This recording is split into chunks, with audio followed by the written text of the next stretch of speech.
Le 20e Festival du bout du monde, du 2 au 4 août sur la presqu'île de Crozon face à l'océan. Retrouvez une programmation haute en couleurs qui harmonise le monde entier. Avec Calexico, Ibrahim Malouf et Aïdouti Orchestar, Dionysos, Hocus Pocus, Kimber Rose, Femi Kuti, Eagle Eye Cherry, Stéphane Escher, Ziggy Marley, Feu Chatterton, Angélique Kidjo, Mayra Andrade et de nombreux artistes des 4 coins du monde pour 3 jours de musique à la pointe de la Bretagne. Le Festival du bout du monde, un événement France Inter. Et sur France Inter, c'est l'heure de Parc Jupiter avec Charline Vanhoenacker. Donc on est super contents. C'est la récréation un peu pour nous. On a travaillé toute la journée et maintenant on va enfin s'amuser. Bon, Madame, on peut faire des blagues. Allez, c'est parti. C'est drôle.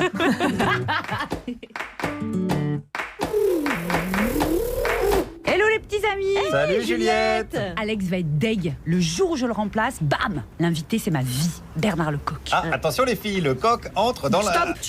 Tu n'y penses même pas. Pas de jeu de mots. Non mais c'est dommage parce qu'il s'appelle... Ouais. Bon, Juliette, moi aussi j'adore Bernard Lecoq. C'est un petit peu notre Madeleine. Antoine Beaumont dans Une famille formidable. Mais quoi. grave, le meilleur père au monde. Le mari d'Annie Dupéré, quoi. Le meilleur mari au monde. Ah bon, parce que moi je croyais que le coq c'était le mari de la poule. Guillaume, Oui. deuxième sommation. Pardon. Ouais. Elle va tomber dans le poignet. Voilà, Bernard Lecoq, c'est un petit peu le cousin, le frère, l'oncle bienveillant. Mais tu oui, vois. mais bien sûr, on le regarde le Ouais. dimanche soir à la télé, Ouais, dans ouais, la ouais. cheminée, sous le bled. Comme un coq en pâte. Guillaume, Pardon. si tu refais un seul jeu de mots, je t'enfonce la guitare de Frédéric Fromet dans le fondement. Parce que mon fondement c'est du poulet. Dis. Pardon. Je te force à boire toute la sueur que Raymond DeVos a produit sur son front en 30 ans de scène. Mais tu sais, Juliette, il a fait énormément de choses, le coq. Il a tourné avec Lelouch, avec Sauté, avec Tavernier. Une piala, parce qu'en plus d'être notre papa à tous, eh ben c'est une Rolls d'acteur. Tellement César du meilleur second rôle pour se souvenir des belles choses. Ouais, avec lui, c'est vrai, on se souvient bien des belles C'est choses. le père de famille français rêvé. Ah bah là j'ai envie de dire cocorico. Aïe. Juliette, elle est un peu fort quand même. Bah ouais, jurisprudence Castaner. Quand t'as prévenu 3 fois, t'as le permis de tuer.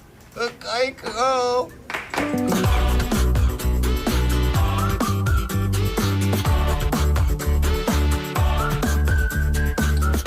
Bonjour la France Inter et bienvenue dans la Start-up émission, cet espace où l'actualité descend dans la rue pour la défense de la blague publique. Et en effet, les Français qui sont en ce moment dans la rue défendent les services publics. Les autres les trouvent indispensables, mais critiquent leur coût ou leur efficacité.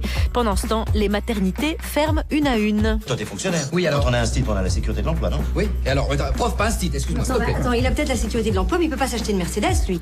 Le cinéma français fait ceinture. Un long métrage coûte aujourd'hui en moyenne 1 million de moins qu'hier.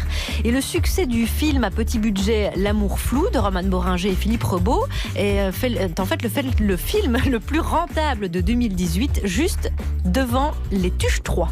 C'est pas la peine de faire la gueule, hein. Vous êtes bien battus. Moi, je suis fier de vous. Vous pouvez aller dormir tranquille. Vous n'êtes pas des petits PD.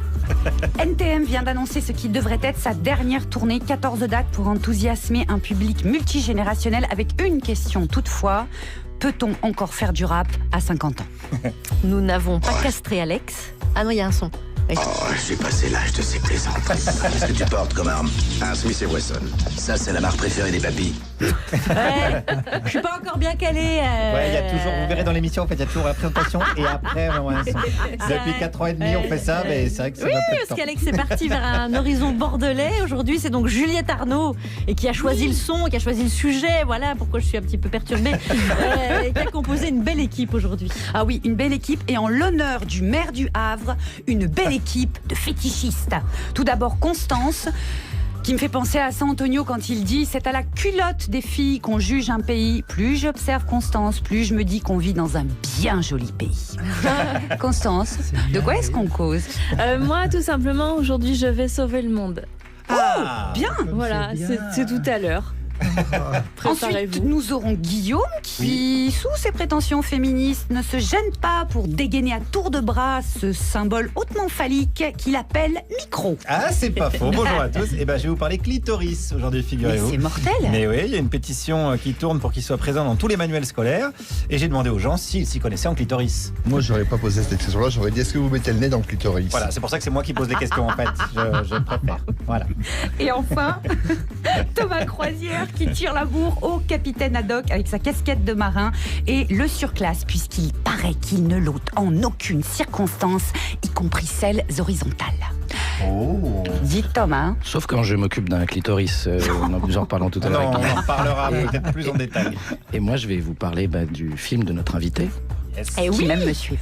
Qui même me suit. celui qui va donner le coup d'envoi de cette émission, vous êtes, je vous laisse nous l'annoncer, vous êtes... Je me rappelle plus. Parce que je suis une personne d'un certain âge. Ah si, ça me revient. Bernard Lecoq, comme vous avez dit tout à l'heure. C'est lui. France Inter, Charline Vanhoenacker, par Jupiter. Il est encore dans son personnage de Chirac, mais on va le retrouver tout de suite. C'est malheureux de voir ça, vous savez, mes pauvres enfants. Bernard Lecoq. Dans ce film donc, qui sort en salle demain, qui s'appelle Qui m'aime me suive, film de José Alcala. Vous partagez l'affiche avec Daniel Auteuil, Catherine Fro notamment, aussi Solane de Jean Lacréole. C'est un sujet très français, car c'est un triangle amoureux, mais chez des sexagénaires ruraux, des babes, dans le sud de la France. Il y a Daniel Auteuil, Catherine Fro plutôt qu'un cas.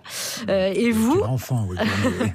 vos personnages ont toujours vécu dans le même village, ils sont amis, ils n'ont pas bougé, ils n'ont pas de blé, mais c'est pas le blé qui les fait rêver. Déjà, eux, ils ont la mer.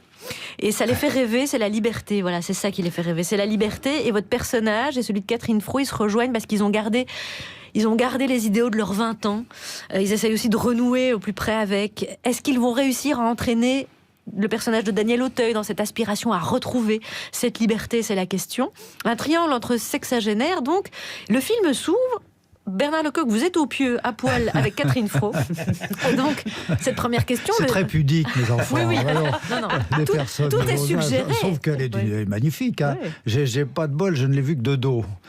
J'ai découvert son corps admirable en voyant la projection. Il y avait une J'étais certaine content. pudeur, oui. Très joli contre-jour. Oh oui, C'est vrai. elle est magnifique, oui. Scène inaugurale du film, une scène d'amour suggérée. En tout cas, le cinéma français aujourd'hui, il est donc capable d'offrir des rôles avec scène d'amour à des acteurs qui ont 60 ans. Qui ont passé l'âge. Non, pas du tout, il n'y a pas d'âge. Ah non, Il n'y a pas d'âge pour être acteur.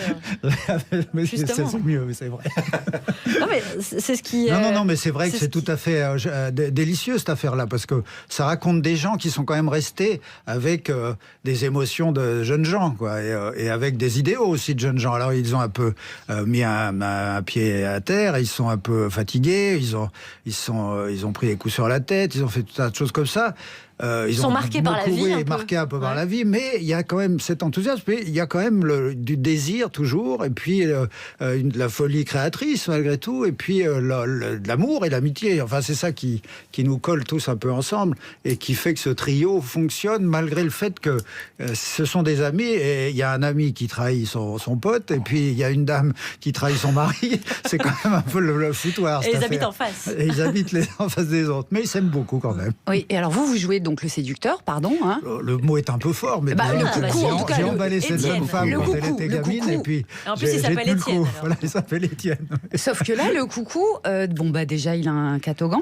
Oui. Et en plus, Et alors comme si ça ne suffisait pas, il a des habits fluo de cycliste. Oui, c'est très très saillant. Oui, c'est joli, non? Ça m'a plu, ça. C'est Alors, une des choses qui m'a plu. C'est la question qu'on se posait avec Charline. ouais. Est-ce que c'est ça qui vous a plu? Bah, ça Est-ce m'a- que vous j'ai avez été emballé. un ouais. tout petit moment où vous vous êtes dit, oh, peut-être je vais toucher au grotesque? Non, pas du tout. Non, ça met mon corps en valeur. Et ça, c'était essentiel pour moi à mon âge. Je suis très heureux de ça. Ouais, parce que- Il y a ce qu'on appelle le cycliste. Enfin, je vais vous passer les détails, mais c'est admirable. Regardez le film attentivement. Ah oui, à la bon, on loupe, l'a. éventuellement. Effectivement, Et vous verrez. vous êtes le séducteur, celui qui porte beau dans le film, parce que le personnage de Daniel Auteuil est plutôt un peu négligé, mal rasé, Bah, des vieilles oui, fringues. il est surtout vraiment un peu cassé, lui. Il Ouais. s'est renfermé, il n'a plus du tout, lui, d'espoir, plus d'envie. Et c'est le personnage que joue Catherine, Simone, qui va vraiment réveiller tout ça et le réveiller, lui, au point qu'il va falloir qu'il se magne un peu pour essayer de la rattraper, parce qu'elle part en courant.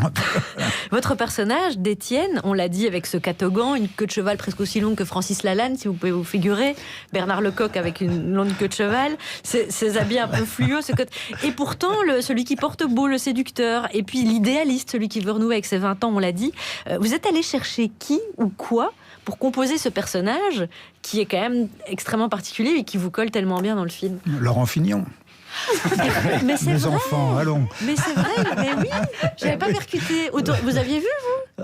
Oui, Non, mais les lunettes, pas très bonne idée. le bicloun. C'est vraiment lui bon. Non, mais ah. tout ça, ça fait aussi partie de toute cet imaginaire. Mais je sais pas, je ne réfléchis pas beaucoup à ces choses. En général, c'est quand même marqué dans le scénario ce qu'on doit faire. Donc je me dis que à partir de là, on doit bien y arriver. Mais c'est parce Après, que pour jouer, costume, au moment où il faut jouer le séducteur qui a un catogan et des habits fluo de cycliste, et de jouer le gars qui est... Eh ben, tu mets ton habit cycliste, t'enfiles ton vélo. C'est aussi simple que ça. Et tu te coiffes correctement, parce qu'il faut être toujours impeccable. Et puis hop, après tu joues. Ça va, et vous avez essayé ce style dans la vraie vie, ça fonctionne aussi. Je vais le faire, mais pour faire un catogan comme ça, il faut 7 ans. Donc j'ai bon espoir que enfin je vous dirai pas l'âge, mais c'est pour dans un petit moment. Ça devrait rouler. J'ai bon espoir. Une toute petite question. Dans les interviews multiples qu'on a lues de vous avec Charline, les mots timidité, trac, angoisse reviennent souvent. Or, vous avez tourné avec le grand méchant loup du cinéma français, alias Piala. On s'est adoré. Non, c'est pas une blague. Non, mais j'en doute pas. J'aimais cet homme, il m'aimait, je crois beaucoup aussi. Il m'a prouvé, en tout cas, c'était vraiment quelque chose. C'était un peu tendu pour moi. J'étais, en effet, un peu. On est sous pression, tout de même. Mais enfin, il y avait là un homme qui, évidemment, avait un caractère parfois un peu difficile à cerner, mais qui, en tout cas, avait. Je vais vous dire une chose étrange. Je pense qu'il aimait vraiment les gens et qu'il aimait vraiment les gens simples et il racontait magnifiquement ça d'ailleurs. Mais il racontait aussi ses angoisses, ses éventuelles névroses et toutes ces choses qui nous agitent les uns et les autres souvent. Et donc il y avait entre lui et moi quelque chose qui était assez simple et chaleureux. Quand je l'ai rencontré, je lui ai dit il faut pas me disputer parce que je partirais en courant et en pleurant. Mais il m'a dit arrête tes conneries et il ne m'a jamais disputé. Oh, c'est difficile, j'ai l'impression de se disputer avec Bernard Lecoq. Non, c'est pas tellement difficile, j'ai un caractère de chien, mais comme je suis lâche par ailleurs, donc ça ne se voit pas trop. Le film s'appelle Qui m'aime me suive de José Alcala. Il sera en salle demain avec un magnifique trio, Daniel Auteuil, Catherine Fro, Bernard Lecoq. Et il y a de la bagarre avec Daniel Auteuil et Bernard Lecoq.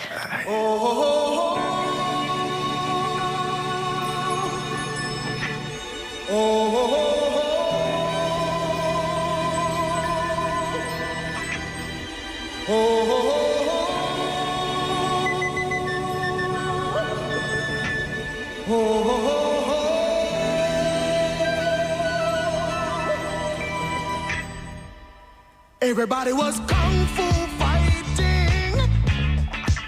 Those kids were fast as lightning. In fact, it was a little bit frightening. But they fought with expert timing. There were funky Chinamen from funky Chinatown. They were chopping them up, they were chopping them down. It's an ancient Chinese art, and everybody knew their part. From a fainting to a slip, and a kicking from the hip. Everybody was kung fu fighting. Those kids were fast as lightning. In fact, it was a little bit frightening. But they fought with expert timing. There was Funky Billy Chin and Little Sammy Chung. He said,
ambiancé par Jupiter en compagnie de Bernard Lecoq.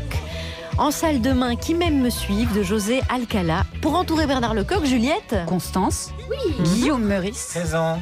Et quand même Édouard Thomas Croisière. C'est moi. C'est trop beau. Ah oui. T'as le bateau qui va avec et tout. Bien sûr, j'ai une grosse péniche. Trop merveilleux. Trop merveilleux. Ouais, alors on va peut-être passer à l'information, Oui, je préfère. Oui. Ça ne me déplaît pas, moi, ces petites choses en petit. Allons-y. Un enfant cherche spontanément la tendresse d'un homme ou d'une femme. Le journal de presque 17h17. Et tout ça sous la bénédiction du curé. Oh, elle est chouette, l'église. Et on commence avec les titres. Le préfet de police de Paris, Michel Delpech, a été écarté. Ah, c'est dommage, j'aimais bien les chansons. Non, Delpech, c'est pas le même. Ah, d'accord. Et il va être remplacé par Michel Genuas. Bon, enchaînez. Ok, enchaînez, alors enchaînez. on parlera aussi du débat des idées. Emmanuel Macron a rencontré des intellectuels, dont Michel Drucker. Non, Bruckner, Pascal Bruckner. Je comprenais pas. Et Thierry Henry, qu'est-ce qu'il fout là? Mais non, c'est Terry, Irène Terry. Oh là là là. Bon, il y aura des brèves ou pas? Oui, les fameuses brèves d'Alex Vizorek qui portent le même nom que celui qui vend sa dignité chez Ardisson. Ah bah non, parce que là c'est le même. C'est le même. C'est pas facile. Bah non, Même. Allez, on commence donc avec l'invitation de 60 intellectuels à l'Élysée qu'Emmanuel Macron a reçu hier soir. C'est ça, 60 intellectuels et pas Alain Finkielkraut. Et a priori, il le prend plutôt bien. Peu le seum quand même, on sent. Hein. Un petit peu. C'est vrai que la rencontre était belle, elle a duré très longtemps, elle s'est même terminée à 2h30 du matin. Et oui, pile à l'heure de la sortie du Macumba de Christophe Castaner. Belle synchronisation. D'ailleurs, le ministre de l'Intérieur était dans la matinale de France Inter. C'est vrai, on écoute sa principale déclaration. L'école, non, mais le référendum annuel, oui. Voilà, il faut nous laisser maintenant, monsieur. On termine sa conso et on rentre. D'ailleurs, selon le Parisien aujourd'hui en France, Christophe Castaner se serait fait remonter les bretelles par le président de la République après les violences de samedi dernier. Un mec de En Marche qui se fait remonter les bretelles devant Macron, ça change. Hein. D'habitude, ils baissent leur froc. On enchaîne avec donc le licenciement du préfet de Paris, Michel Delpech. Le nouveau préfet de police s'appelle Didier Lallemand. L'Allemand, donc, qui s'occupe du maintien de l'ordre à Paris. Ouais. Ça a déjà été tenté, non? Alors, on enchaîne plutôt. On enchaîne. Voilà, on va enchaîner. Invité sur le plateau de LCI pour un débat sur la pédophilie, l'abbé de la Morandais a donc déclaré, je cite, « Ce sont des enfants qui vont chercher de la tendresse ». Eh oui, je propose qu'on l'appelle désormais l'abbé de la Morandini. Pour rester dans le thème, le pape a refusé la démission de Monseigneur Barbarin pour respecter, dit-il, la présomption d'innocence. Ah, c'est mignon, c'est vraiment un ange, hein, à ceci près que les anges n'ont pas de sexe et qu'ils ne peuvent donc pas On enchaîne. International. Oui, international. Le président algérien Abdelaziz Bouteflika assure rester président de la République après son mandat. Jamais vu un légume qui s'accrochait autant depuis mon dernier gratin de courgettes, dis donc. Fin de vie toujours. Le député Joachim Sonforget, qu'on aime beaucoup ici, cœur sur lui, il s'est lancé dans la musique, figurez-vous. Et comme il sait s'entourer, il a pris Doc Gynéco en featuring. On aime, on vous en parle. Tremblement de terre courageux, le poing aux yeux. La drogue. Ouais, la drogue, bien évidemment, ça se sent un tout petit peu. Je sens que les gilets jaunes vont demander qu'on leur tire au flashball, mais dans les oreilles. L'état d'urgence devrait être déclenché, d'autant plus que la France vit toujours dans la crainte d'une nouvelle chanson de Francis Lalanne. Effectivement, alors termine avec 2 brèves. Héros, il veut faire essayer sa voiture à une amie. Elle lui roule dessus. Sympa, hein, sympa. On n'avait plus vu une amitié aussi belle depuis celle de François Fillon et Robert Bourgi. Une dernière ? Oui, ces frites volées par un goéland, le retraité le tue et reçoit une amende. Le fondamentalisme wallon, ça va beaucoup trop loin. Vous avez un problème avec les wallons ? Non, on enchaîne. Allez, on enchaîne. Merci Guillaume Meurice. Je vous en prie. On vous retrouve tout à l'heure. Oui. D'ici là, calmez-vous. 17h26 sur France Inter, en compagnie de Bernard Lecoq. Il y a aussi bien sûr Juliette Arnaud, Constance et Thomas Croisière. On va aborder ce premier sujet. Aujourd'hui, c'est la grève, les camarades. Jour de manif pour la défense du service public. Les Français ont un rapport ambigu avec le service public. On est bien placé pour le savoir. Ils y tiennent beaucoup, ils le trouvent très utile, mais ils sont très critiques sur son fonctionnement et sur ses agents. En attendant, le service public, il ne faudrait pas qu'il tombe malade. Suite au manque de moyens et à leur non-rentabilité, 99% des maternités ont été fermées en quelques années au Groenland. La dernière se trouve désormais dans notre capitale Groville, à 500 km des villages les plus reculés, et n'est ouverte qu'une fois par an, du 23 février au 3 mars. C'est dire qu'il faut être prévenant, à savoir faire l'amour au moins 10 mois à l'avance pour aller accoucher durant ces 9 jours ouvrables. Pimproline et Jambion ont bien calculé leur coût. Les premières contractions commencent, ils partent pour la capitale. 458 km, durant lesquels Jambion se fait flasher 30 fois, car il a dépassé la limite de vitesse autorisée à 80 km/h. Ah, pour ça, les services publics, ils fonctionnent. Hein. Un extrait de Groland, bien sûr, Kerverne de l'épine moustique. Un extrait qui s'inspire notamment et certainement même du cas emblématique de la maternité du Blanc qui a fermé. Le comité de défense sera reçu demain par la ministre de la Santé. La maternité du Blanc dans l'Indre, où vous êtes né. Oui, Bernard Lecoq. bien Donc, sûr. en 2019, Bernard Lecoq, il serait sans doute né dans la bagnole. Bah oui, ça aurait été épouvantable. Je serais même peut-être pas né. Enfin, vous imaginez un peu la perte que ça aurait été. Et donc, je suis... Non, mais je sais les difficultés qui se rencontrent là-bas. Et Vous vous êtes engagé pour ça, hein. Je me suis engagé, vous savez, oui, enfin, j'ai vraiment forcément une sympathie très grande pour les gens qui animent toute cette bataille-là. Et en effet, on m'a donné à lire des lettres de jeunes femmes comme ça qui étaient effectivement tout à fait touchées par le problème d'une manière très très directe, et j'ai donc lu une petite lettre à Macron. J'espère qu'elle l'a lu. En tout cas, je suis bien heureux d'apprendre cette nouvelle. Oui. Et s'ils sont reçus, ça peut-être fera bouger un peu les choses. Ça fait des mois qu'ils attendent et enfin il y a un rendez-vous. Tant mieux. Juliette ? Oui, alors par rapport à ce sondage au Doxa, concernant le rapport des Français avec le service public, il y a une chose qui m'a... Quand je vivais au Maroc, j'entendais souvent les touristes français ou les coopérants dire en gros, c'est vraiment beau le Maroc, c'est dommage, il y a trop d'Arabes. Et ça me fait un peu l'effet des Français avec le service public, vous voyez, qui sont très attachés, mais ils n'aiment pas les fonctionnaires. Voilà, il y a trop de fonctionnaires. Vous en pensez quoi On aime bien qu'on nous rende service, quoi. Mais effectivement, vous savez, là, sur ces questions-là, je ne peux pas beaucoup me prononcer parce que j'ai des opinions incroyablement intelligentes, mais en général, je les réserve au bistrot, quoi. Vous voyez, je vous assure, c'est con, quoi. Voilà, allons boire des coups. Je vous donnerai mon opinion, vous allez voir, vous allez être sidérés. Mais intuitivement, vous avez perçu qu'il y a toujours une certaine ambiguïté. Oui, il y a toujours ça.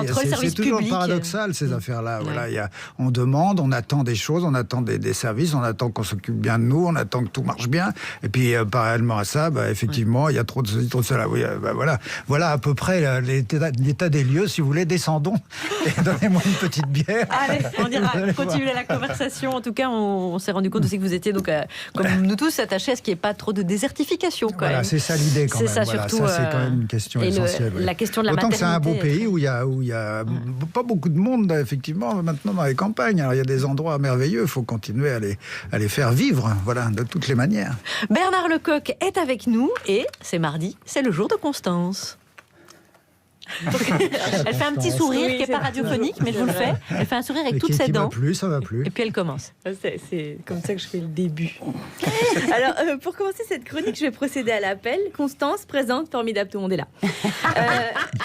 Quel jour sommes-nous ? Nous sommes le 19 mars. Ah oui, c'est la journée mondiale de la volaille. Je suis un peu embêtée parce que j'ai déjà bien changé le monde avec mes chroniques précédentes sur les animaux. Suite à ça, la production de foie gras n'existe plus et les poules en batterie non plus. On a même arrêté de plumer les oiseaux vivants pour fourrer des doudounes. Alors, cette journée mondiale n'a plus lieu d'exister puisque les problèmes n'existent plus. Voilà, non, pas la peine de m'admirer si fort, je n'ai fait que mon travail. C'est un bisou sur l'épaule. Et à l'instar d'une travailleuse au bois qui enchaîne les clients, j'enchaînerai pour ma part sur une autre journée mondiale, à savoir la journée du recyclage. Pareil, hein, je suis un peu au chômage technique, hein, vu que suite aux différents signaux d'alarme, on a tous réagi, absolument tous, hein, du consommateur à l'industriel. Nous avons été intransigeants sur les déchets. Le gouvernement a été incroyablement efficace. Voilà, tous nous consommons désormais des choses recyclables et que nous recyclons. Je suis émue par cette prise de conscience générale, parce que c'est vrai que ça faisait un peu flipper, mais bon, ça va, tout est revenu dans l'ordre. Voilà, donc plus de problèmes de poubelles qui débordent. Nous avons d'ailleurs intégralement nettoyé la Terre, les océans et même l'espace, parce qu'on en avait envoyé des merdes dans l'espace avant quand on était cons. Mais maintenant, ça va vachement mieux. Ouf, on a changé. Soulagé. Bien. Alors, je vais continuer à pourfendre l'injustice avec ma bouche. Et c'est le cas de le dire, puisque demain, c'est la journée internationale de la santé bucco-dentaire. Ah bah décidément, je pioche que des sujets totalement réglés, voilà. Parce qu'avant, avoir des dents bien soignées, il fallait avoir du pognon ou le goût du tourisme, hein, pour aller se faire refaire les dents dans les pays de l'Europe de l'Est où l'anesthésie c'était rien, puisque au fond d'un hangar personne t'entend hurler. Et cerise sur le gâteau, ou plutôt devrais-je dire fraise sur le chicot, pour faire des blagues de dentiste. Comme le dentiste, il était aussi mécanicien pour une molaire dévitalisée, le joint de culasse était offert. Mais heureusement, c'était avant, parce que désormais nous sommes tous égaux devant l'accès à la santé. Les hôpitaux vont mieux, le système maintenant est juste et éthique, grâce à mes chroniques. Voilà, donc je suis hyper contente que tout aille mieux. Quelle joie de me dire qu'à grands coups de verve, j'ai réussi à sauver le monde. Ma mission est donc terminée. Je vais pouvoir enfin me consacrer à mes deux passions, élever des licornes et harceler sexuellement Rock Voisine. Constance, merci Constance. Bernard Lecoq est avec nous. Non mais c'est merveilleux. Enfin, je suis heureux d'entendre toutes ces bonnes nouvelles. Vraiment, ça me fait bien. On s'est battus, mais mes enfants, vous vous rendez pas compte. Depuis 50 ans. Il est une très belle femme, par cette petite secousse, comme une princesse qui tousse. Je change de carapace. Il est une très belle femme, anima animus. En moi se cherche le puce. Je suis bien plus que un. Le yin est dans le yang est dans le yin. Le yang est dans le yin est dans le yang. Le yin est dans le yang est dans le yin. Le yang est dans le yin est dans le yang. Oh, mes femmes, au milieu, sois toi-même. Être unique et précieux.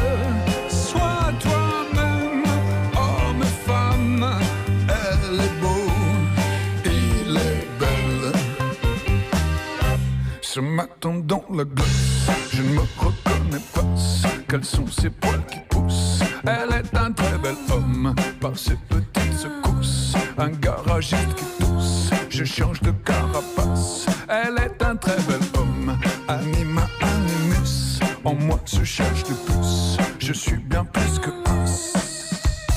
Le yin est dans le yang est dans le yin. Le yang est dans le yin est dans le yang. Le yin est dans le yang est dans le yin. Le yang est dans le yin est dans le yang. Oh, mes femmes au milieu, sois toi-même. Être unique et précieux.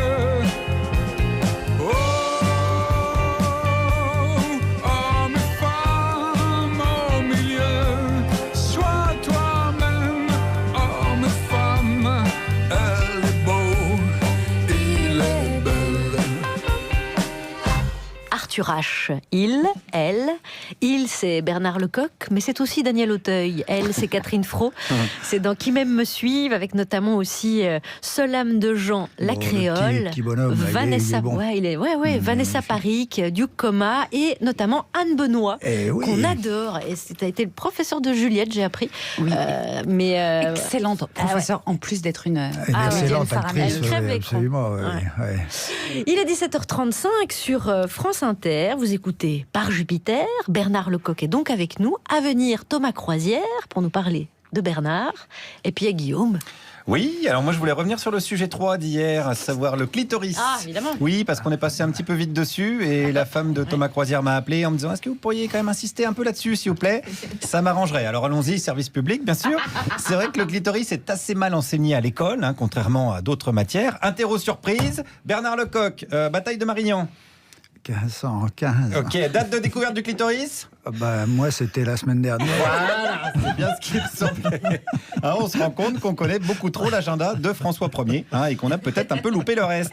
Alors, la découverte du clitoris date du XVIe siècle. En tout cas, la reconnaissance par la médecine, ça veut dire qu'on a découvert l'Amérique avant le clitoris. Christophe Colomb a pu organiser une expédition dans la culotte de sa femme. C'était quand même moins compliqué. Et depuis, je vous l'ai dit, c'est très mal enseigné. Alors, Jean-Luc Lahaye voulait intervenir directement dans les lycées. On lui a dit non. Enfin, le juge lui a dit non.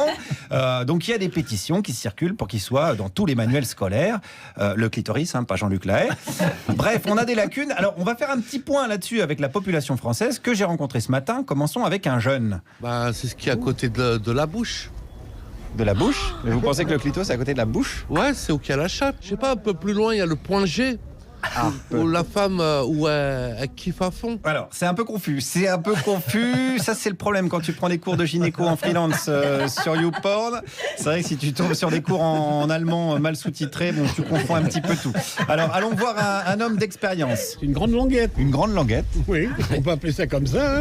C'est une tige comme ça, et qui donne des pulsions, et qui donne des... Une tige à pulsion. Qui permet de fantasmer. Voilà, une tige à pulsion et à fantasme. Voilà. Bon, ça vaut ce que ça vaut.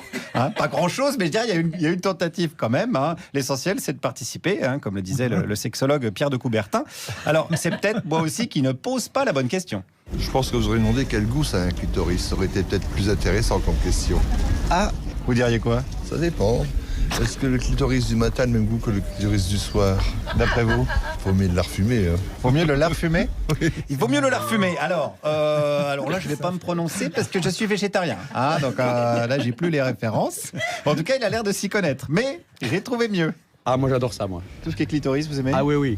Quelle note vous mettriez en clitoris? Quelle note sur quoi, par exemple? Sur 10? Sur 10? Ouais. 10 sur 10. Ah ouais, à ce point-là? Ah ouais, spécialiste. D'ailleurs, si un jour j'ai le temps, je fais un livre. Femme clitoridienne ou non. Ah oui, carrément, donc vous êtes vraiment fortiche, quoi. Je suis chaud, ouais, là, je suis chaud. Combien de terminaisons nerveuses au clitoris? C'est presque une dizaine, non? Une dizaine? Ouais. 8000. Oh putain. Ouais, il y a du taf. Il y a encore un peu de taf. Il était effrayé. Oh putain. Là, il y a du boulot. Il n'a pas commencé la rédaction du bouquin, donc il a un peu le temps de se renseigner. On a un espoir.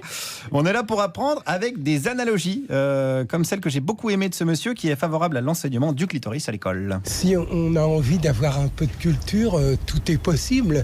C'est surtout que la motivation que l'on a. Moi, je sais que je joue au Scrabble depuis des années. J'ai côtoyé des gens de très haute qualité. Et ça m'a beaucoup aidé. Il faut pratiquer aussi, finalement, c'est comme le Scrabble. Oui, très certainement. Mais peut-être pas tout seul, là. Oui, alors l'analogie clitoris-Scrabble s'arrête là, parce que moi je joue au Scrabble avec ma mère, par exemple, donc ça commence à devenir gênant. Et puis on peut pratiquer le clitoris tout seul, enfin on peut même placer clitoris, mot contre triple au Scrabble. Enfin vous démerdez, faites ce que vous voulez avec les clitoris. Alors je pouvais pas non plus faire une chronique là-dessus sans laisser la parole à une femme qui pense quoi de l'apprentissage du clitoris? Contre. Pourquoi? Parce qu'il y a peut-être d'autres choses à apprendre aux enfants que le clitoris. Je veux dire, il le découvrira bien assez tôt. Voilà. Mais même... L'éducation sexuelle, oui. Ah oui, mais ça peut faire partie, ouais. Ah bah oui, mais bon, alors la bistouquette aussi, donc non. Mais la bistouquette, c'est déjà pas mal enseigné quand même. Oui, mais bon, la bistouquette, mais pourquoi le clitoris? Donc la bistouquette, oui, mais le clitoris, non. Oui, parce que le clitoris, c'est trop précis. Oui, c'est trop précis. Le clitoris, c'est le problème. Alors, il y a des bistouquettes assez précises aussi, mais je ne vais pas aller sur ce terrain-là. On n'est pas sur C8. Saint Jean-Marie Bigard, priez pour nous. Mais c'est vrai qu'il y a un problème d'éducation. Alors, l'éducation religieuse s'occupe pas mal de bistouquettes, des garçons, notamment, avec des profs de bio, l'équipe du professeur Barbarin, qu'on peut saluer ici. Mais bon, il y a quelques loupés, c'est pas top. Donc, je propose de conclure avec cette dame, toujours. Est-ce que les garçons, ils ont vraiment besoin de savoir comment fonctionne le clitoris de la fille? C'est peut-être pas mal que les garçons, ils sachent aussi, non? Je pense pas. Ah bon? Parce que je pense que pour les garçons, quand ils vont étudier le clitoris, pour eux, ça va être sexuel. Ça va être le clitoris, c'est plutôt sexuel, non? Non, ils vont vouloir l'appliquer tout de suite. Ah oui, alors voilà, oui, ils vont vouloir l'appliquer tout de suite. Mais alors je dirais, ça devrait servir à ça, l'éducation, à savoir qu'est-ce qu'un clitoris, donc d'accord pour tout le monde, et aux garçons que c'est pas un truc à disposition, que pour les travaux pratiques, il faut l'accord de la propriétaire du clitoris. Je parle sous contrôle, bien évidemment. Alors c'est quelques règles de base pour vivre en société et jouir sans entrave. Merci Guillaume Meurice. Bravo. C'est trop merveilleux. J'ai attendu jusqu'à la semaine dernière, mais s'ils avaient appris tout ça à l'école, vous vous rendez pas compte, ma vie aurait été changée. J'en ai marre. Bernard Lecoq, si je vous donne une feuille blanche et un bic, dessiner un clitoris, vous pourriez? Vous savez, non, parce que je vais trembler, ça me bouleverse. Dessiner une bistouquette, tout le monde sait faire, il y en a plein sur les murs de nos villes. C'est la Saint-Exupéry des fouf. Dessine-moi un clitoris. Voilà. Pendant ce temps, je vous donne le lancement du deuxième sujet. On vous donnera le résultat. On tâchera de vous décrire. Il y en a des comme ça, il y en a des comme ça, puis il y en a des comme ça. Bernard Lecoq, ça date de la semaine dernière. Bah oui, mais j'ai tout appris par cœur. Allez, le deuxième sujet avec vous. Le cinéma français, on aurait fini avec la folie des grandeurs. En 2018, un film coûte en moyenne 4 millions d'euros. C'est 1 million de moins que l'année précédente. Et c'est un film qui a coûté 430 000 boules, qui a été le plus rentable, avec près de 300 000 entrées. C'est L'amour flou de Romane Boringer et de Philippe Rebaud. Alors, est-ce une bonne nouvelle que le cinéma fasse un peu ceinture ou non? Le problème, si tu veux, c'est que je ne sais plus quoi faire. Il faut inventer quelque chose, mais je ne sais pas quoi. Je ne vais pas passer ma vie à amuser les classes moyennes.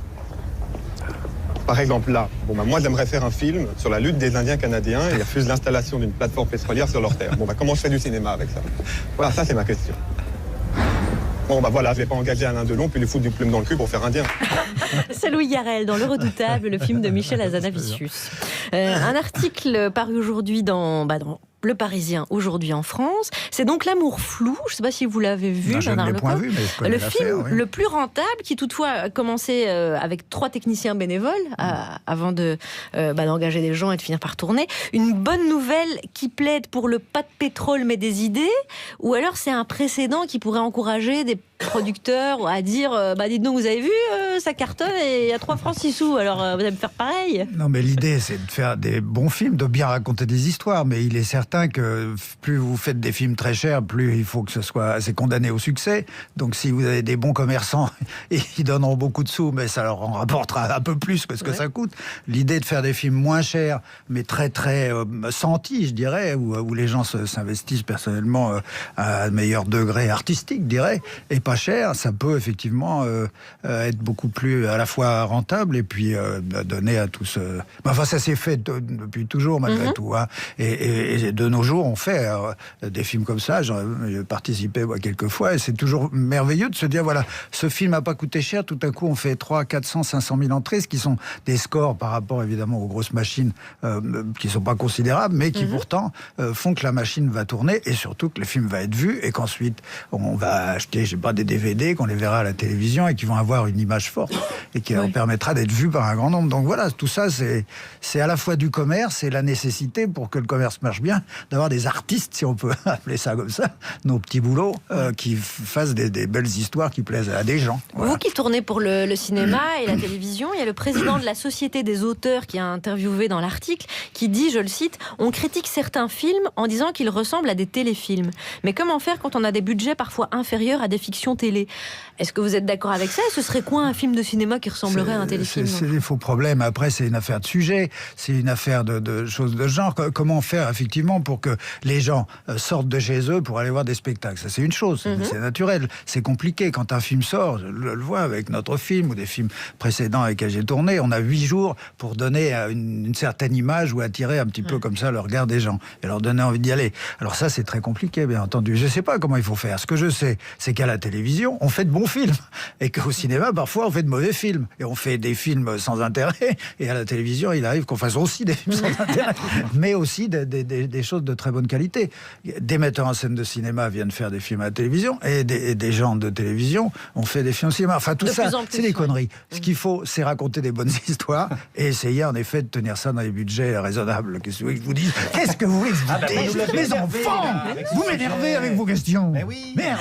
Mais qui même me suivent, par exemple, c'est ça. Donc l'article nous dit c'est 4 millions d'euros, c'est le prix moyen d'un film français en 2018. C'était 5 millions en 2017. Est-ce qu'un film comme Qui m'aime me suivent, c'est un film qui a des moyens, mais pas des moyens extravagants? C'est pas des moyens extravagants, c'est des films qui se font dans des conditions assez modestes, c'est vrai, mais qui sont des films. On a beaucoup participé à la réduction de ces affaires-là, tous les uns les autres, et les 2 grosses stars avec lesquelles je travaille ont été tout à fait généreux aussi de ce point de vue-là, et tout le monde, toutes ces équipes-là, on arrive à faire des films comme ça. Après, ma foi, il y a un enthousiasme qui crée aussi l'envie d'aller sur des films, et quand ces films sont bons, ce qui est le cas là, ma foi, les films finissent par se faire, mais c'est pas de la tarte. Un homme comme José Alcala, il fait un film il y a 6 ou 7 ans pour en faire un autre, même dans des conditions relativement comme ça tenues, c'est pas simple. Donc on est tous quand même condamnés certes au succès, mais même avant le succès, à avoir fait quelque chose de bon, quoi. On espère ça. Et où avez-vous tourné? Parce que c'est très très très joli. Hein. Eh ben, c'est un endroit qui s'appelle le lac de Salagou, et qui est un endroit qui est tout à fait merveilleux à l'ouest de Sète, aux alentours de cette région-là. Et c'est une région absolument splendide. Et y faire du vélo, là, alors là, les enfants, il y a des côtes. Hein. Il y a des côtes. Hein, non, là. Vous avez vraiment fait du vélo? Ah oui, mais sur 100 mètres, 150 mètres, une prise, c'est jamais long. C'est des métiers d'escroc, mon enfant. Avec parfois Catherine Fro derrière en voiture qui klaxonne pour pour faire que ça aille plus vite. C'est une honte. C'est normal, à la fin. Bernard Lecoq, continuons sur le cinéma avec le cinéma de Thomas Croisière, bien sûr. Par Jupiter présente. Le cinéma de Thomas Croisière. 39 jours sans Thomas Croisière, un jour de plus, et j'étais officiellement en quarantaine. Quarantaine que les personnages principaux de Qui m'aime me suivent ont bien tassé. Une histoire de troupe, comprenez couple à 3, servi par une joyeuse troupe. Catherine Fro dans le rôle de la poule entourée de ses 2 coqs, Daniel Auteuil et Bernard, homonyme de l'animal suscité. Ce trouble que je n'ai de cesse de vous proposer, Juliette Arnaud, car oui, Juliette, vous me troublez. Pardon. Je vais donc vous proposer un top 4 sur un sujet que connaissent bien Charline, Alex et Guillaume, les triangles amoureux. Numéro 4. À mon avis, c'est beaucoup trop beau pour eux, mais tant pis, on choisit pas son public.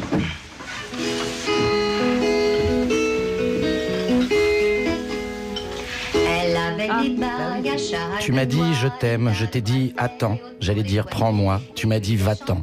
Avec cette réplique prologue à Jules et Jim, Jeanne Moreau, qui ressemblait alors à une statue grecque et pas encore au sénateur Palpatine, résume le tourbillon de la vie qui l'emporte avec ses 2 amours avant de s'en transformer en maelstrom mortifère.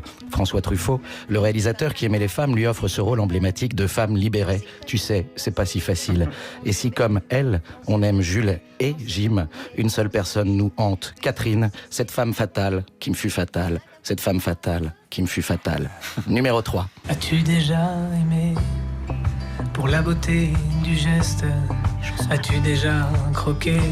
Digne successeur de la nouvelle vague, Christophe Honoré nous fait oublier Jacques Demy en ne faisant pas les choses à moitié dans les chansons d'amour, avec son triangle amoureux qui se transforme en quadrilatère, voire en pentagone.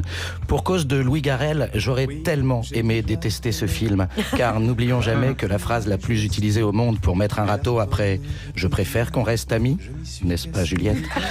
Et « Je suis amoureuse de Louis Garrel ». Pensez pour toi, Mélanie Klein. Et puis, il y a les chansons d'amour d'Alex Bopin, César de la meilleure musique de film 2008. Alex Bopin que je finirai par écouter en boucle quand mon Tépaz aura usé tous mes vinyles d'Alain Souchon. Numéro 2. David. Oh là là. César sera toujours César, et toi tu seras toujours David, qui m'emmène sans m'emporter, qui me tient sans me prendre, et qui m'aime sans me vouloir. La lettre de Romy Schneider dans César et Rosalie, un film que connaît bien Bernard Lecoq puisqu'il y joue le rôle de Michel. Non, pas Sardou, hélas, le cinéma français n'a pas encore osé biopiquer notre légendaire Michel alors qu'il a traité des artistes mineurs comme Serge Gainsbourg ou Edith Piaf. Après, il ne faut pas s'étonner si de moins en moins de gens vont au cinéma et les films ne coûtent de moins en moins cher. Bref, César et Rosalie est à regarder en miroir avec Jules et Jim. D'ailleurs, chers auditeurs de France Inter, vous pourriez dès ce soir vous faire une petite soirée théma tranquille chez vous, puisqu'ici, c'est l'amour pour la même femme qui crée l'amitié entre César et David. Et si Catherine finit par incarner la mort, Rosalie, elle, est la vie. Elle ne leur donne de l'amour que pour qu'ils aient plus de vie. Claude Sautet raconte comme personne ces histoires d'amour et d'amitié bourgeoise, et chaque fois que je me replonge dans sa filmographie, je me dis qu'il n'était vraiment pas une patate, Sautet. Alors, excusez-moi, c'est contractuel. Je dois faire au moins un jeu de mots très embarrassant par chronique. Voilà qui est fait. Numéro 1. Oui, Simone. Elle veut pas te voir. C'est de comprendre, Gilbert. Vous êtes bien foutu de ma gueule. Dans Qui m'aime me suivre, Catherine Fro a bien compris que pour avoir un homme qui soit à la fois un bon amant, un bon ami, un bon père et un bon mari, il faut en prendre plusieurs. Vous y incarnez Étienne, un baby boomer à queue de cheval qui aime fumer des pétards en écoutant du Nino Ferrer et qui, s'il pratique le vélo, n'est pas de la pédale pour autant puisqu'il est l'amant de Simone. Simone qui commence Simone qui commence à s'ennuyer dans les bras de Daniel Auteuil puisqu'elle ne reconnaît plus Gilbert, le beau jeune homme qu'elle a aimé il y a 35 ans et qui a maintenant l'haleine d'une cave coopérative. Et pourtant, si vieillir est une fatalité, devenir un vieux con n'est pas obligatoire. Meilleur ami de ce couple, vous en êtes le médiateur, celui qui les sépare pour peut-être mieux les réunir. Car nos héros ont beau être un peu usés par la vie avec leurs petits problèmes et leurs petites retraites, ils ont toujours 17 ans dans leur tête. Et comme chacun sait, on n'est pas sérieux quand on a 17 ans. Dans Qui m'aime me suive, on s'engueule, on festoie, on baise, on se traite de connards et d'enculés, on se marre et on tâte du sein lourd. Ce trio magique, ce triangle d'or, aurait dit Herbert Léonard, nous livre un message plein d'espoir qui remonte le moral des troupes. Même vieux, on peut rester de jeunes cons. Et puis, de toutes les façons, la vie est bien trop courte pour la passer à regretter toutes les conneries qu'on n'aura pas osé faire. Alors, Juliette, aimons-nous vivants, n'attendons pas que la mort nous trouve du talent. Magnifique. Et là, ils s'embrassent, hein, vous le voyez pas, chers auditeurs. Oui, c'est merveilleux ce qui vous arrive. Je suis tellement heureux de témoin de... Ah, c'est tellement beau. Thomas Croisière. Magnifique, merci camarade. Bravo, merci Thomas. Qui m'aime me suive de José Alcala sort en salle demain donc. Et Bernard Lecoq est encore avec nous pour notre plus grand plaisir. Le dernier sujet nous a été suggéré par Juliette. Oui, on a 30 ans après leur début, NTM dit adieu. Alors je vous rassure, n'ayez pas peur, personne n'est mort. C'est simplement que ça y est, c'est la dernière tournée. Désormais, on ne les verra plus ensemble, Cool Chain et Joey Starr. Ces deux-là, au terme de la tournée, vont faire autrement, continuer à faire leur autre chose, mais l'un sans l'autre. Et en attendant, on a 14 dates pour voir que l'âge n'a rien à voir avec le rap. La preuve. Oh, mais ils m'ont mis la fièvre pendant 10 heures. Oui, ils m'ont mis la fièvre pendant 10 heures.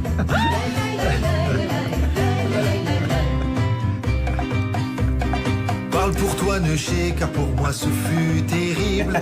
J'ai passé la journée avec une meuf terrible. Qui est-ce ? Eh bien, c'était DJ Chelou à Radio Nova. Alors, voilà, je mourrais d'envie de vous poser cette question. Dites, Bernard Lecoq, NTM, ça vous évoque quoi ? Ben c'est merveilleux. Je pense que Joey, maintenant, il va peut-être faire comme Elvis Presley. Il va chanter des chansons d'amour et des choses comme ça. C'est probable. Bonne idée. Non, mais parce qu'il est d'abord, c'est un bon gars et tout ça. Il est sentimental et il a une jolie voix. C'est possible. Et là, on ferait le contraire. Il chanterait Ne me quitte pas. Mais oui, non, mais c'est possible. Oui. Ah, ok. Quand il tape pas sur des singes et qu'il insulte pas les hôtesses de l'air, il est quand même plutôt sympathique. Il a un bon fond. Il a un bon fond. Tu arrêtes maintenant. Oui, voilà. Et c'est pas moi. Attention, c'est l'invité qui te le dit. Non, alors plus sérieusement, j'ai pensé à vous, Bernard, en lisant cette nouvelle, parce que votre personnage et vos personnages avec Daniel Auteuil et Catherine Fro, ils font exactement ce que font Cool Chain et Joey Starr. C'est-à-dire, ils s'autorisent à changer les règles. Non. Ils n'ont jamais niqué leur maman. Enfin, ça n'a rien à voir. Non, mais les Belges, il faut tout leur expliquer, donc. Ne faites pas ça chez vous. Poursuivez. Oui, donc vos personnages dans le film Qui m'aime me suivre s'autorisent à changer les règles, les leurs et celles des autres. Et ça alors, vous fait... moi, oui, c'est très super, bien, c'est bien. Non, mais c'est bien. Changer les règles, on fait ça. Chaque génération tente de faire ça, et c'est très bien. Oui, nous, on a tenté de le faire quand on avait 20 piges. Mollement, à nous, on était acteurs, on pensait qu'à notre gueule et à avoir des jolis rôles. Mais enfin, les jeunes de notre époque, ils essayaient de changer un peu le monde. Aujourd'hui, on essaie encore un petit peu de le changer, en tout cas de l'améliorer, de le transformer. C'est une chose qui me paraît naturelle, et c'est une chose aussi naturelle de tenter de se transformer sans aller au bois de Boulogne, bien entendu. Quoi. Bien sûr, non, mais continuer enfin, aussi. On peut y aller aussi. Et continuer d'emmerder les huissiers et les gendarmes comme vos personnages le font. Oui, dans le film voilà, aussi. oui, mais c'est une manière gentille aussi c'est de traiter un peu la maréchaussée à la Brassens, quoi. Là, en l'occurrence, c'était cette façon-là à la fois, d'avoir un peu de respect quand même pour les gens qui font un travail un peu difficile. Permettez-moi, je suis une personne âgée. J'ai mon idée, j'ai mon opinion. Rendez-vous au bistrot. Vous êtes habitué du Fouquet, ce soir. Mais oui. Et voilà, bien sûr, il y a de l'empathie. Non, mais ce sont des choses, bien sûr, qu'il est nécessaire de laisser aussi s'épanouir, vivre. Puis après, si les idées sont bonnes, ma foi, le monde change un peu dans le bon sens. Puis si elles ne sont pas bonnes, ça s'écroule. Ça arrive partout, malheureusement. C'est possible. Oui, c'est l'histoire d'un trio amoureux aussi qui a, comme en quête de liberté, essaye de tout changer. Oui, enfin, à l'époque, probablement, quand ils avaient 20 piges, Edwige, et elle était beaucoup plus jeune, mais enfin, ils avaient ce désir-là de changement et tout ça. Mais ils se sont un petit peu réduits, je dirais. C'est plus facile de changer, de tenter de changer un monde un peu réduit, un petit village, un endroit comme ça un peu coupé du monde. Puis après, avec des illusions, il reste quelque chose de fort et puissant. Curieusement, l'amitié, parce que malgré un peu les coups de canif, il y a ça, et l'amour. Et le désir, en même temps, de vivre encore et de Et puis un peu de vin, du fromage et un laïeul. Ah, ces affaires-là, oui. Ça, c'est nécessaire. Un bout de pain, il faut quand même un bout de brignolet. C'est important. Bernard Lecoq, on va vous proposer quelque chose, normalement, tout à fait dans vos cordes. Oui, on voulait Guillaume. vous tester en tant que comédien, parce qu'on a quelques doutes là-dessus. Donc tous les jours, à la fin de l'émission, on propose un sketch à l'invité. Et là, vous allez voir, on vous a préparé un beau sketch, parce que Bouteflika a confirmé dans une lettre envoyée aux Algériens qu'il restera président. Il est au pouvoir depuis les années 90 et c'est un peu comme si Jacques Chirac était encore président aujourd'hui. Sur une idée de Thomas Legrand, je dois préciser. Ah oui, exact. On imaginait ce que Jacques Chirac écrira aux Français aujourd'hui s'il était président. Et comme vous l'avez interprété 2 fois, on s'est dit jamais 203. Oui, mais j'ai pas de mémoire. Alors justement, c'est pour ça qu'on va écrire le texte. On va voir. Alors, Charline, vous êtes Claude Chirac et moi je serai Jean-Louis Debré. C'est parti. Aïe. Allez-y, Jacques, on vous écoute. Chers Français, chères Françaises. Ah, ça c'est magnifique ça, Jacques, allez-y. N'en fais pas trop non plus, Bernard. Cela fait maintenant 24 ans que Juppé a entamé le dialogue avec des cheminots. Alors, qu'est-ce qu'ils sont ridicules à parader avec leurs gilets jaunes, là? J'ai du pif, et je peux te dire que ça ne marchera jamais. Bon, alors pour leur répondre, tu devrais quand même dire que tu as entendu leurs revendications, papa, quand même. Ah oui, c'est bien ça. J'ai entendu vos revendications. Françaises, Français, je vous ai compris. Ah bah non, ça c'est déjà pris, ça, Jacques. Hein. Ah bon? Et par qui? De Gaulle. Oh, c'est une période lointaine, ça. C'est Vercingétorix. Ça. Non, De Gaulle, le général, au sujet de l'Algérie, d'ailleurs, je crois. Oui, bon, en temps normal, je dirais que ça m'en touche une sans faire bouger l'autre. Mais j'ai pas envie de finir dans Copy Comics. Dans quoi? Tu vieillis, Jean-Louis. Bon, je comprends votre colère et votre désarroi. La France est comme figée dans le temps. Voilà, ça c'est très bien, l'empathie, c'est très bien. Ça. Vous en avez assez de compter vos francs en fin de mois. Ah, c'est très bien, ça, très bien. J'ai travaillé, là. Je peux ouvrir une petite Corona. Oui, enfin, bon, non, on doit continuer un petit peu le boulot, là, Jacques. Allez. Oh là là, mon Jean-Louis, toi, t'es boulot. Oh là. Bon, papa, on poursuit, là. Cela fait maintenant 24 ans que la chanson Zombie des Cranberries est en tête du hit parade. C'est insupportable. Oui, et puis les zombies sont dans ce bureau, je vous rappelle. Hein non, mais rien, papa, pardon. Bon. Pour remédier à cette situation insupportable, j'ai décidé de nommer ministre de la Culture Monsieur Johnny Hallyday. Ah oui. Quoi encore? Eh ben non, parce qu'il nous a quittés. Eh ben faites-le revenir. Ah ben je suis pas un nécromancien, Jacques. Ah bon, eh bien j'ai décidé de nommer ministre de la Culture Monsieur David Hallyday. Ah bah très bien, très bien. C'est pour toutes ces raisons que j'ai décidé de dissoudre l'Assemblée nationale. Alors, vous êtes sûr de ça, là, Jacques? Évidemment. Je ne vois pas comment ça pourrait mal se passer. Moi, j'ai un mauvais pressentiment, quand même. Ce que je veux, ce que vous, partout, c'est que vous, partout, vous alliez le faire gagner. Parce que c'est notre projet. Oui. Vive la République et vive la France. Ça sort d'où, ça, Jacques? Tu vieillis, Jean-Louis, tu vieillis. Merci Bernard Lecoq. Engagé. Je l'ai un peu perdu.